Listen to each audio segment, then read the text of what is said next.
Okay, we'll go ahead and get started. I'm Lisa Johnson. I'm a dietitian here at the VA.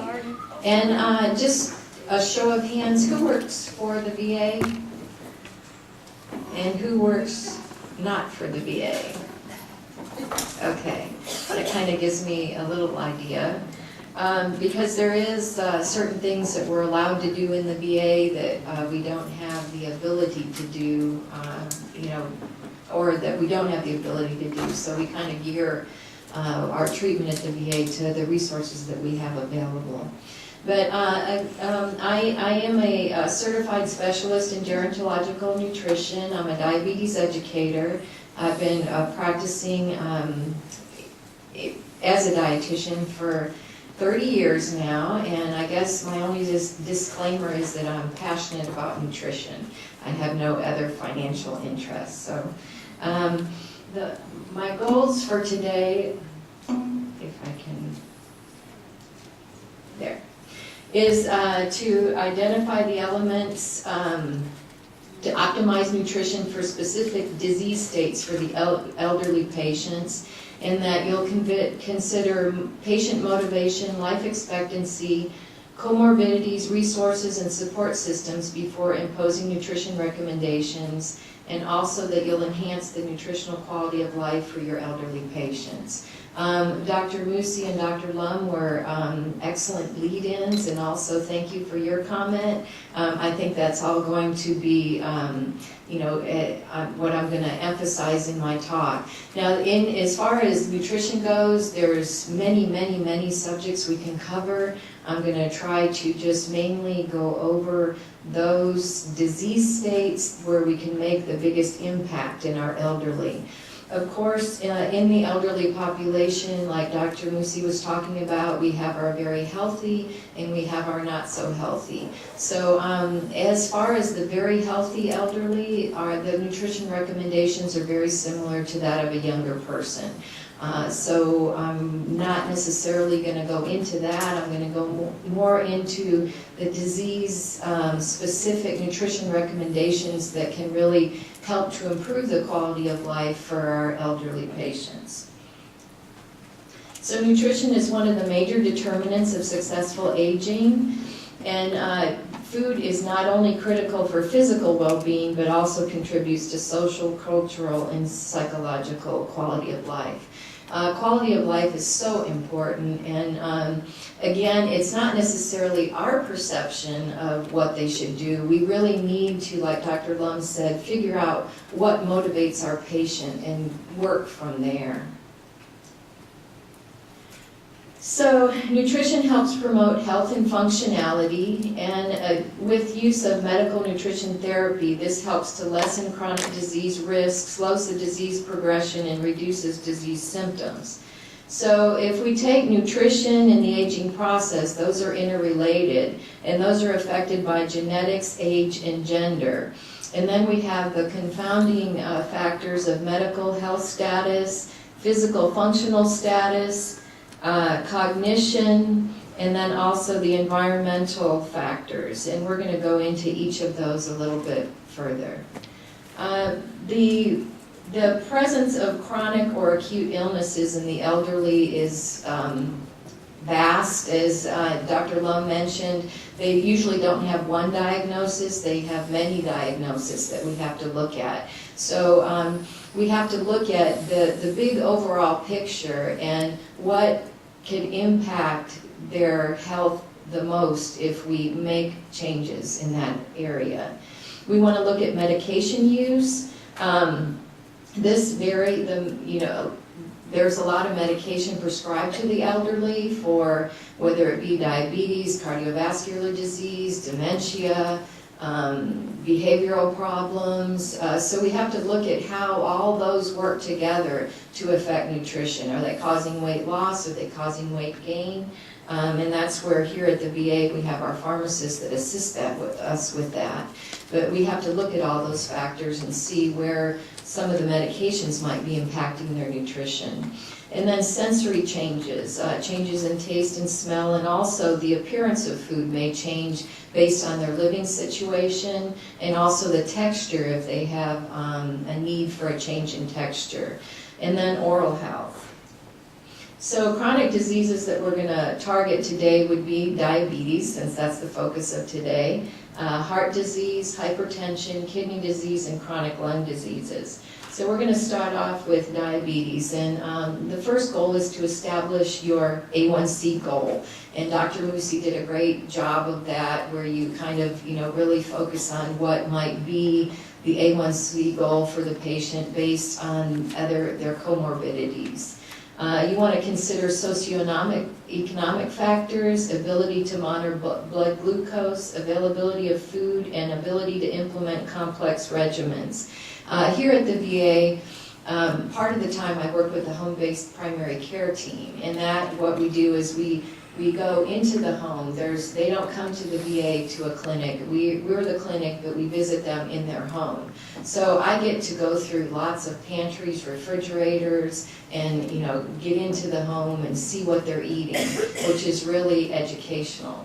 And so if you make a blanket recommendation or blanket statements to somebody, it can really cause negative effects in the home based on the food that they have available. And we're going to get into that a little bit more.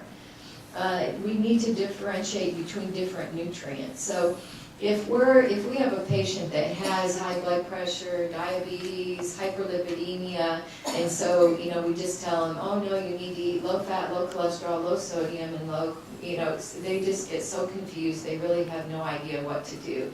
So they have two decisions. They can ignore what you said and do what they want, which they often do, or you always have to be careful of the ones who are going to take every grain of information you give them and take it to the extreme. I have a friend of mine whose mother-in-law was told to eat high fiber, and she's a slender lady. Well, she lost like 20 pounds. She now has severe diarrhea because she was translating that recommendation to every food item at every meal was higher fiber. So, these people that are well-intending and really take your recommendations, we need to make sure that there's a follow-up, or if they can call in for questions, or do they really understand what you told them when you gave them the recommendations. So, and again, you need to assess your patient. What are their educational abilities? If they don't really have the ability to make major changes, we really want to make it simple. But on the other hand, you could have an 85-year-old come in and say, oh, my blood pressure's up, and I have my garden in the backyard, and I want you to teach me everything I can do to be healthier. Then go for it. Educate them all you want. But on the other hand, if you have an 85-year-old who really has no ability to make much changes, somebody, he takes the bus to the store once every 2 weeks, he doesn't really have the ability to cook different things, then your nutrition recommendations need to be much simpler. So A1C goals, this was well presented by both previous speakers, but again, the idea is that the goals are different based on the comorbidities. And here at the VA and the DoD, they have even less stringent guidelines than the ADA and the Geriatric Society. So here at the VA, if they have a lower life expectancy and lots of microvascular complications, the A1C goal is even up to the 8 to 9%. Although it's interesting that this is the slide in the guidelines that they put out, but I'm sure in your clinic, if you use these guidelines, you'll get red marks for not necessarily treating people to goal. But if since this is the recommendation, if you put in your note that there's other factors that would cause them to be not safe at home. In our home-based care team, we have veterans that really their risk of hypoglycemia is so great that we can't really put them on anything to get their A1C down much more than in the 8 range. If they don't, they're already maxed out on orals, they're not safe to take insulin, there's nobody who can give it in the home. We had one situation where the wife actually worked and she would keep the insulin locked in the refrigerator in a box because the gentleman had dementia and he couldn't remember if he'd taken his insulin or not. So he would take it multiple times during the day. So she had to be there to give it to him. And since she worked, there was no possibility of pre-meal insulin. So you have to look at what types of regimens are possible in the living environment where your patient resides. So diet for diabetes, you need to assess their food knowledge baseline. So if you start talking about, yes, you need to decrease your carbohydrates and da-da-da-da-da, first of all, they have no idea in many cases what a carbohydrate is. So a good question, just to get a baseline, is to ask, do you know what foods make your blood sugars go up? And then based on their response to that question, you can lead into more education. Frequently, and then I usually follow that by, do you know what foods don't make your blood sugars go up? Just so that they have an idea of what to do if their blood sugar is high, to where their blood sugars wouldn't go up any further. But based on their answer to those two questions, you know where to go. Frequently, when I ask what makes your blood sugar go up, I get bologna, I get salt, I get all kinds of things. And so from there you can really see that they've gotten the message of the low fat, low cholesterol, and so you really need to target the nutrient that you're wanting to identify to improve their health status. So again, you need to focus on the most important issue. If their A1C is above goal, you want to teach carbohydrates versus sodium or something like that. So if they have multiple diagnoses, but their lipids are under control, their cholesterol's their blood pressure's under control, and their A1C is high, then you look at it. Would there be a simple change in medication that would solve it if they don't really have the ability to make a lot of changes in their diet in the home?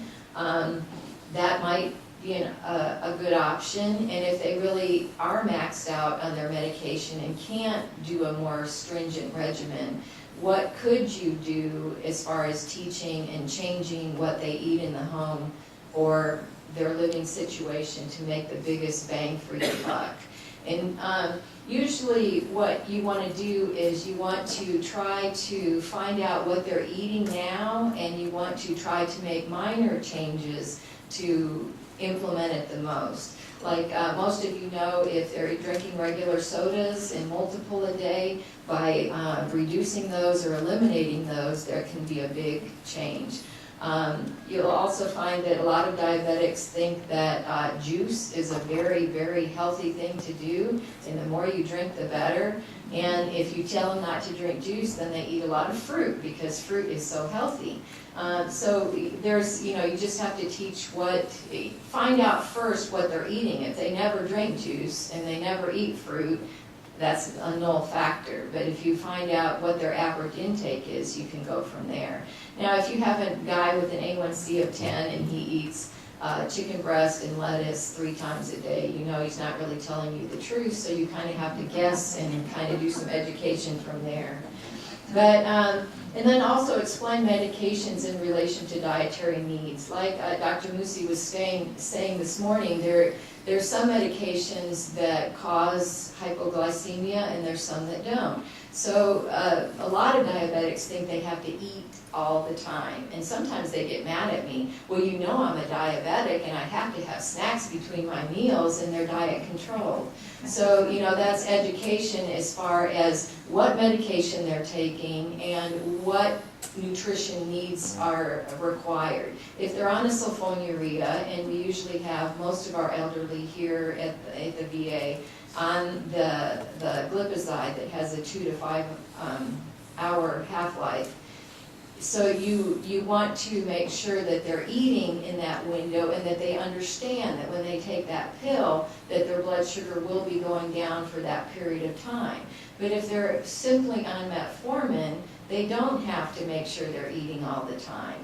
But on the other hand, if they're taking insulin, they need to know if they are on an insulin that peaks, when does it peak and when they need to eat. So all those need to be educated. So meal times and carbohydrate consistency are important, but only depending on the medication ordered. And then again, we want to try to teach with diabetics, if A1C is not at goal, that they really shouldn't eat a huge amount of carbohydrate at one time.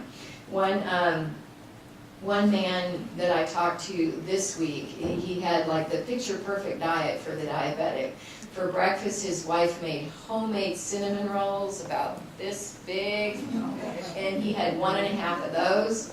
And then for lunch, he went to IHOP and had the strawberry pancakes with the regular strawberry syrup on top. So, I mean, really, that's not an appropriate diet for a diabetic. And now, I'm not saying that he can't have those wonderful cinnamon rolls that his wife makes, but it shouldn't be, such a large portion. He could add other things that would give him protein and not make his blood sugars go up.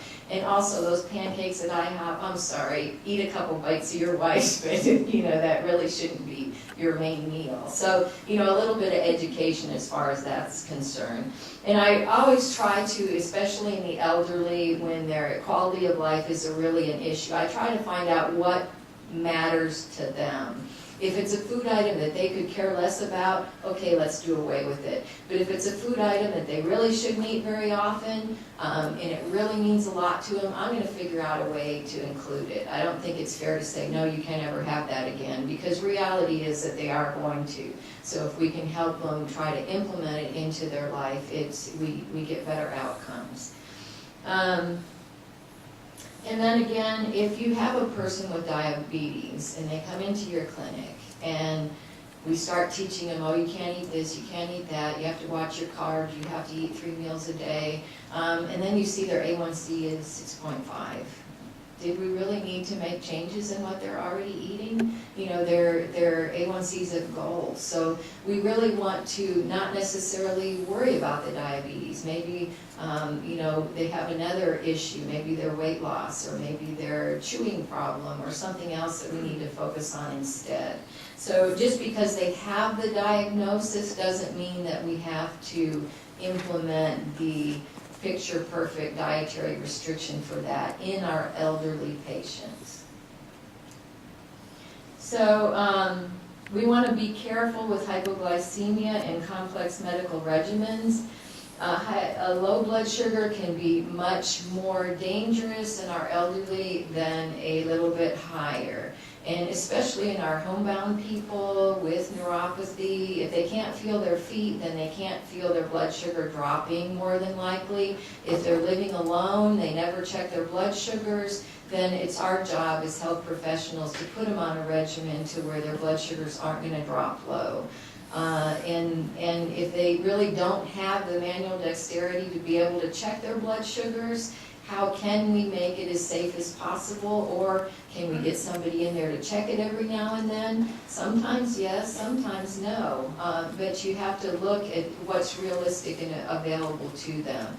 Can the daughter come by? And then oftentimes you get, well, I didn't check their blood sugar because they had already eaten. Well, blood sugar reading, I don't care what time of the day or in relation to what meal, tells you a story. So anytime you can get a blood sugar reading, it gives you good information. Now, of course, you want to know, when did you eat last, what did you eat, and then, if it's a little bit high, it could tell you why. But, anytime somebody comes into the home, even if they have already eaten, it's good to get a blood sugar reading. So you want to educate the person preparing the meals. If your elderly person comes in, but their daughter comes over every day and cooks for them, then it's not really going to be very beneficial if you do the teaching for them. And if the daughter does all the shopping for them, you really want to get the person who's actually making the purchasing and the preparation decisions. You want to assess the cognitive and functional ability to make changes. So, you can tell somebody, oh no, you can't eat this. You need to, cook fresh fruits or fresh vegetables, get all fresh meats, and that's all you should eat. But do they really have the ability to get to the store on a, if it's fresh, you have to get it every other day or every third day. Do they have the ability to, stand behind the sink and wash and peel and chop and boil? And, if they don't have that ability, then we really need to figure out something else.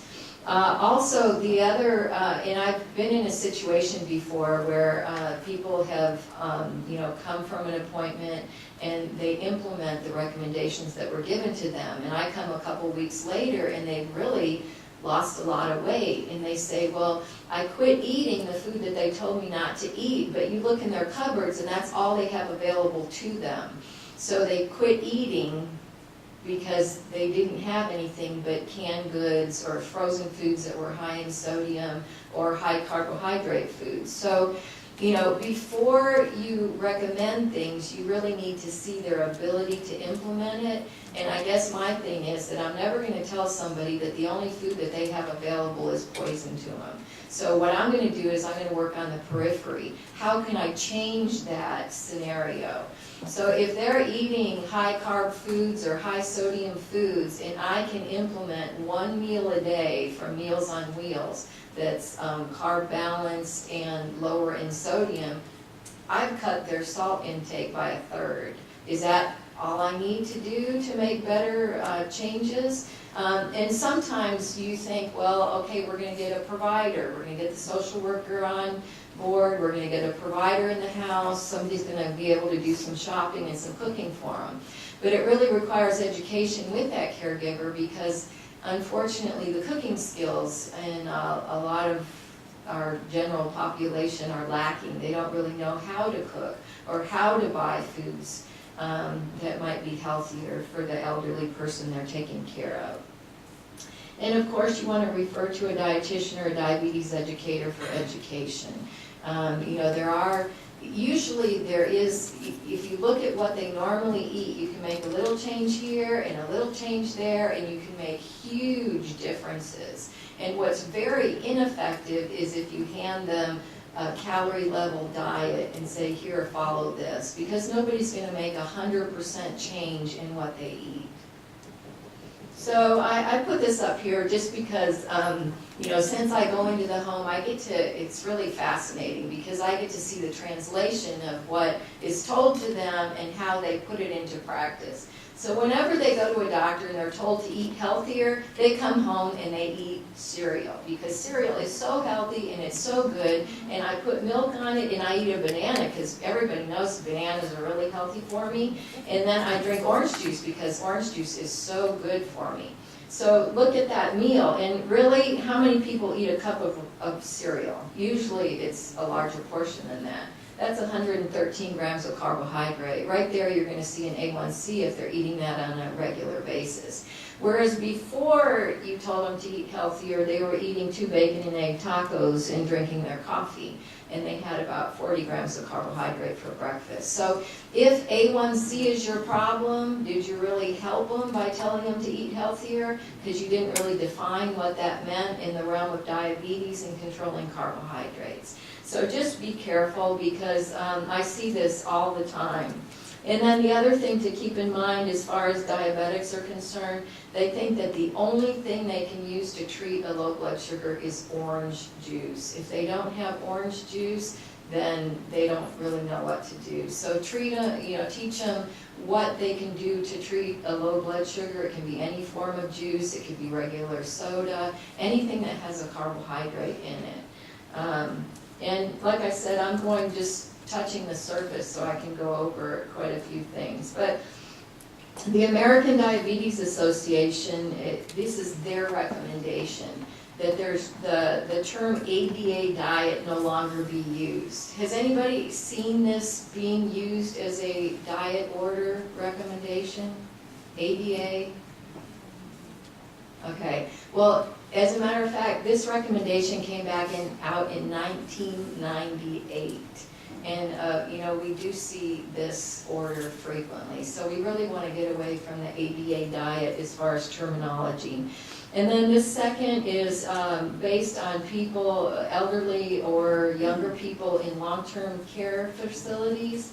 But they say that dietary restriction on elderly with diabetes is not warranted. Their recommendation is a regular diet with the consistency in the amount and timing of carbohydrates. So studies have shown over and over that in a long-term care setting, if you give this person here a regular diet and you give this person here a diabetic diet with low fat, low cholesterol, low sodium, you give this person fruit and this person cake, the outcome is actually better if you give a regular diet to the person as opposed to the therapeutic diet. Because more than not, if they do actually eat the food, they're not happy and they have depression, and so they're, all the hormones that go along with not being happy, they're at greater risk of infection. Whereas if you gave them the regular diet with the regular cake, they eat all of their food, they're happier, and there's better outcomes. And what you do is you can moderate carbohydrates. Well, it's a little bit high, so you adjust the medication a little bit, maybe take the bread away, but you work with them. They never eat it anyway, or they just eat it because it's there. Well, how about if I give you this instead, another serving of vegetables? So just work with them and try to make sure that you're meeting their needs. And their needs aren't necessarily from a health perspective, but from a psychological perspective also. And so if you get into what they think is important, what's important to them is having that candy bar every day, well, there is no reason why that can't be included as long as it's a little one and you figure the carbs and it's exchanged for that. It can easily be done. But we want to try to prevent, no, you can't ever eat this food again, because there's nothing in the diabetic diet that can't be included in moderation, and depending on, it can't be all the time and the only food that they eat. So we need to remember that, and this is the position statement from the American Diabetes is that residents eat better with less restrictive diets. So heart disease, a lot of the medications that we take for heart disease can decrease appetite. And then cardiac diet is usually prescribed for heart disease, and that encompasses the low fat, low cholesterol, low sodium diet, and is really all of that necessary. What I find is that, it's kind of a blanket. You have heart disease, okay, eat low fat, low cholesterol, low sodium. Is that really important? Is their cardiac disease stable on the medications that they're taking or the lifestyle changes that they've implemented? And if so, maybe we don't need to be so stringent. We've also found that in years past when we said low fat, that wasn't necessarily good. There's good fats and bad fats, so we don't necessarily want to say low fat. We want to just kind of teach the kind of fat and see what they're normally eating and how we can make little changes. And is it really necessary to restrict eggs? The studies that have been done in eggs, there is cholesterol in eggs, but they have never shown that the cholesterol in the egg increases the risk of having cardiac events. And also in the elderly, the egg is extremely nutritious. It's the protein that is utilized best by the human body, and it's very cheap, it's easy to prepare, and it's easy to chew. So, restricting eggs in the elderly, I know in our doctors that work with the home-based primary care team, they never restrict the eggs. So a lot of times what you need to do is, when I come into the home, somebody will say, well, I used to eat this and that and the other for breakfast, and now I'm eating my cereal instead because the provider that comes in to take care of me told me I was eating too many eggs. So you kind of have to do an education of the people that are working with your patients in relaxing the egg factor in the elderly. And also watch out about hospital discharge orders. I find that in many cases there's kind of a blanket discharge order for cardiac or something like that if they have a diagnosis of heart disease. And in one patient in home-based care, poor little guy, he had lung cancer. He was discharged on hospice. And I came in about a week after he was discharged, and he was on a low-fat, low-cholesterol, low-sodium diet, and he hated his food and wasn't eating. And when I asked the wife why she was doing that, she pulled out the hospital discharge orders, and sure enough, it said cardiac diet on it. So, we really, the providers in the room, just be careful on what's on those discharge orders, because we need to make sure that the order on the discharge, if it's read by a person who's really going to follow that, that it be appropriate. Okay, hypertension. Again, just because they have the diagnosis of hypertension, do we need to change what they're eating in their diet? A lot of times if their blood pressure is a little bit high, a little bit of an adjusted medication, and it can be fine. The American Heart Association recommends a very, very low sodium diet. The Institute of Medicine is questioning the restriction, and even the little bit higher amount for younger people. But if the way to get low sodium diet is basically grow it, pick it, kill it, cook it. And if you can't do that, then your sodium intake is going to be higher. So in our population, is that really possible? Now, this tells you that when I talk to somebody about lowering their sodium intake, they always say, I don't add salt.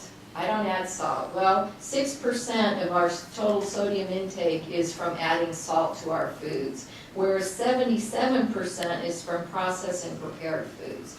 So they never think that the TV dinners that they're eating, that the pot pies and the, all the other foods, the fast foods that they're eating, that they don't think that is contributing to their salt intake. It's just the fact that they're not putting salt on their foods.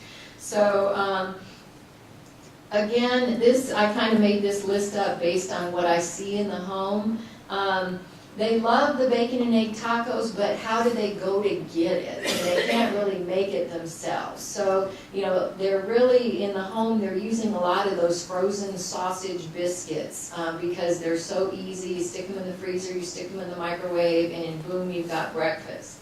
And the sodium content is quite high on those. Even instant oatmeal is high, and your ready-to-eat cereals can have quite a bit of sodium in them also. But if you go to the bottom, the Salisbury steak dinner, the very number one thing you're going to find in the freezers is the banquet Salisbury steak, mashed potato, and corn. That's in almost every freezer of a home-based care patient. And sure enough, there's frozen meals that are lower in sodium, but they're more expensive. And so they won't buy them because they don't really have the funds. One veteran that I visited this week, he gets $712 a month, and so he has to make all his purchases based on that. So if you think about it, they really don't have the ability to purchase foods. And so if you're saying, oh no, you can't eat canned foods, no frozen foods, no processed foods, no fast foods, because you need to eat low sodium. But they have absolutely no way to get to the store. They don't have any fresh fruits or vegetables. They don't have the stamina to stand and cook. How are they going to implement that? So you really, see what they're doing and how you can make changes. And again, by bringing Meals on Wheels in, or one meal a day from the daughter where she could cook it from fresh ingredients, that can make a huge difference.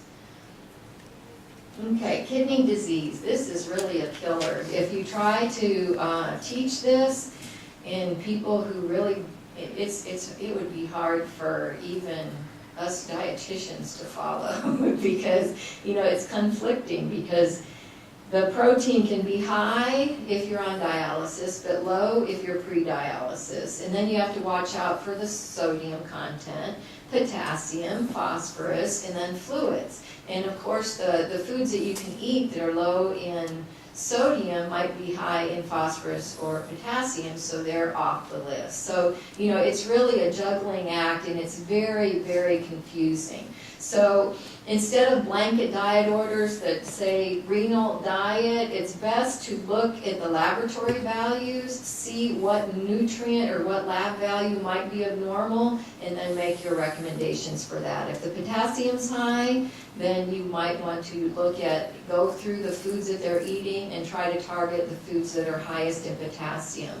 Not give them the whole 100 foods that are high in potassium, but just the top 3 that they're eating. Bananas, orange juice, avocados, something like that. Just minor changes in what they're normally eating. And then lung disease. This one it's really hard for them to eat and breathe at the same time. And since they're having to breathe so much, their nutrient needs are very increased. So you want to teach that they need to eat small amounts more often and very high calorie, high protein. And so this is where we kind of turn the clock and we say, we don't worry about the fat. We want to add more fat in order to make it higher in calories. Oftentimes when you are talking about diet, I know as the dietitian, I walk into a home and the lady says, honey, he doesn't need to be on a diet. He's dying of cancer.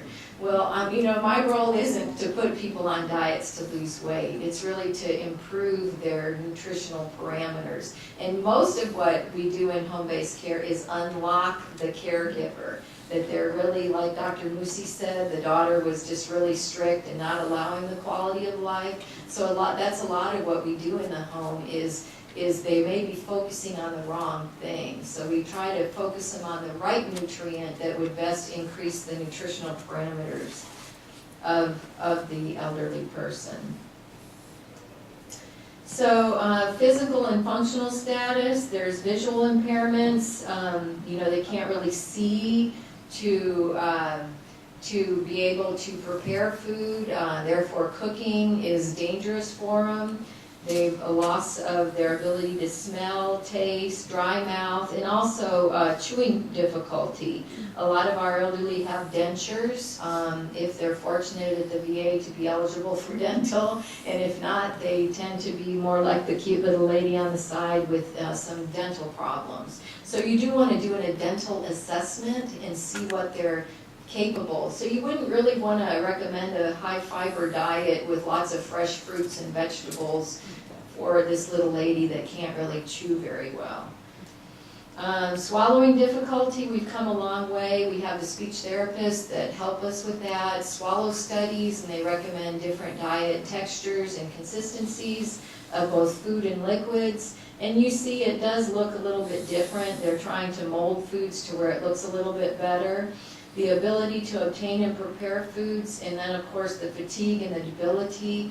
A lot of them just don't have the stamina to prepare a meal, and the ability to feed themselves. They need somebody to assist them. And then the fresh fruits and vegetables, like we talked about, are wonderful. They're so good for us, and we all should eat more of them.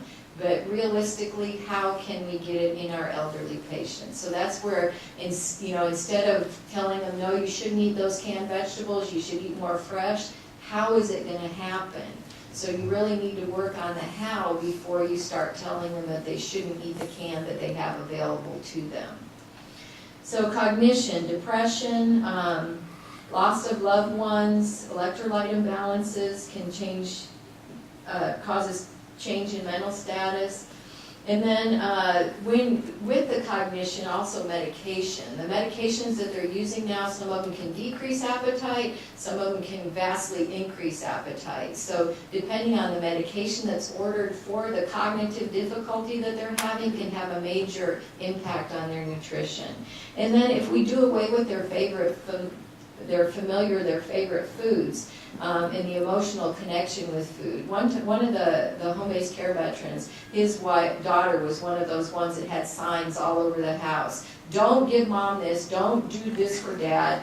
They can't have Bill Miller once a week, they can't have McDonald's once a week, no fat, no cholesterol, no this, no that, no the other, big signs all over the house. And so, you know, really the emotional, you go and the little guy would be sad and he'd have lost weight. Why are you not eating that? Because my daughter told me not to. And I'm like, no, you're the driver of your bus, not your daughter. So, you know, if they're used to eating to do a traditional Hispanic type plate, and then they get the one in the middle that's a traditional healthcare plate, you know, that's really not something that's very appealing. And then of course if the food is pureed, then that also makes them not want to eat very well. Environmental, if they live alone or if they're caring for somebody else, how are they going to get to the store to get the food? How are they going to carry it? I know in home-based care we send Boost Plus out. Oftentimes, at one point in time, pharmacy was binding together 3 cases and shipping it out. A lot of our veterans couldn't get it in the home. It stayed on the porch. So you have to think of all those factors. How is the nutrition going to get into the home? So we had to work with pharmacy on sending 1 case at a time, and then, you know, on breaking it apart on the porch, carrying a couple cans at a time, or have your son come and pick it up at the VA and bring it. So there's lots of ways to overcome obstacles. You know, are there facilities to prepare and store food? One veteran I went to talk to, he had a refrigerator this big, and it was all iced over. And, you know, how can he possibly make huge changes? He had no stove and only a microwave. You can't make major changes. No money to purchase food, cultural and religious beliefs and traditions, and also the social aspects of eating. If they've lost a loved one, they don't really feel like eating by themselves. How can we change that? Can we get them with the social worker to where they get a VIA pass to where they can go to the senior center and eat with other people? So there's all kinds of options. Loss of independence, somebody else is making their decisions. You know, if the veteran or the elderly patient has been non-compliant all of their life, suddenly they have a stroke, family moves in and says, Dad, it's finally our turn. You haven't done anything you're supposed to do your whole life, and now we're going to make sure you do. And so, you know, they become depressed, they quit eating, they lose weight, and that's really not healthy for them. So you want to really teach the family what is the most important as far as feeding them. Because the well-meaning family member can impose restrictions and really make their nutritional status worse.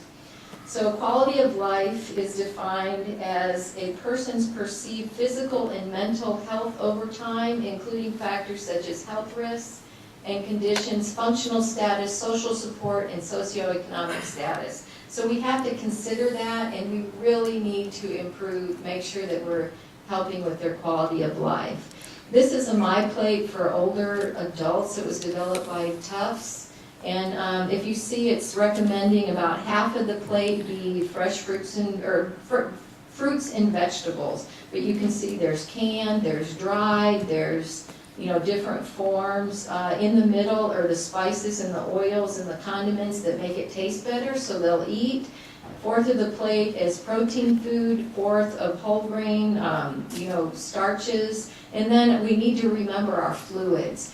It's important that in the elderly, they often forget to drink because they don't have the taste perception. And also, I've run into a number of times where a well-meaning healthcare provider will say, oh no, you need to drink more water. So they quit drinking milk, they quit drinking juice, they quit drinking Boost, their supplements, and they're drinking just water, and they lose a lot of weight. Well, any type of liquid has water in it. Boost has 78%, juices have 85%. So increase fluid intake, but don't just give them water, because those liquids can be the majority of their nutrition in many cases.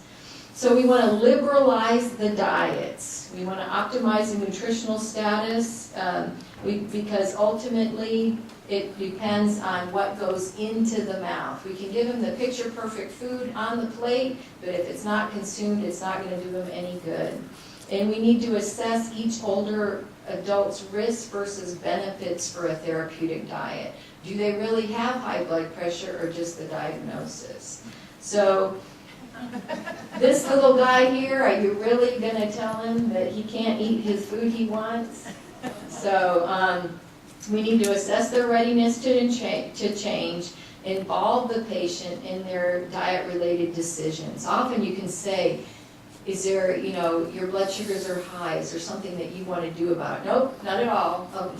Or, you can, a lot of times what you can do in motivating, not intimidating, you can say, I understand that you're really uncomfortable because you can't breathe well. If I can give you some tips to help you breathe better with that, and then they're interested because you're motivating them by feeling better to maybe eat a little bit lower sodium. So make small changes, target the problem area. If it's not a problem, try not to confuse them, and remember quality of life.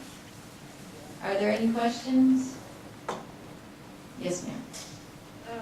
With the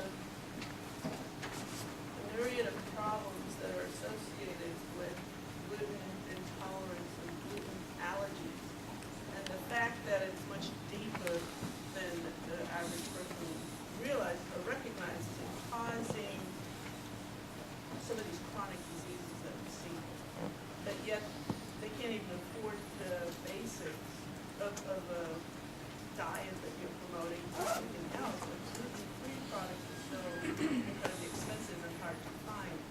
How do you help this population that are truly gluten sensitive? Well, in that case, you would, really target staying away from the gluten-containing foods and increasing more of the rice and the foods that are cheaper that they could include. And, looking for ideas that don't include bread or, your traditional, because you're right, the loaves of the gluten-free bread are difficult to obtain, they spoil easily, and they're very expensive. So unfortunately, that hasn't gotten into our elderly population as much as it has the younger. But I'm sure we're going to be working into how we're going to implement that in our elderly, because it hasn't quite hit really hard yet. Yes, sir? How many eggs are there per week or five? Well, according to the American Heart Association, you want to limit it to 2 or 3 a week. But as far as our doctors with the home-based care, Dr. Cortina, you want to address that? Well, I usually defer to the dietitian. 1 or 2 eggs a day is okay, especially Yeah. And if they have no problem with cholesterol or anything, and they're normally used to eating them, I usually frequently don't put a restriction. So 1 or 2 eggs per day?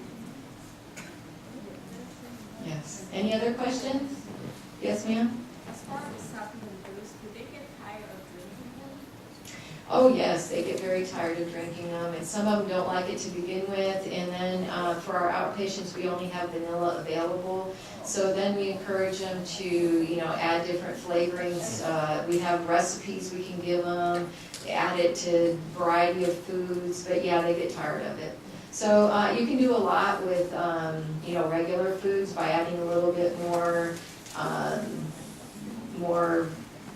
butter, cheese, so there's a lot of things you can do with real food where you wouldn't even need to go to the supplements. Any other questions before lunch? Okay, thank you.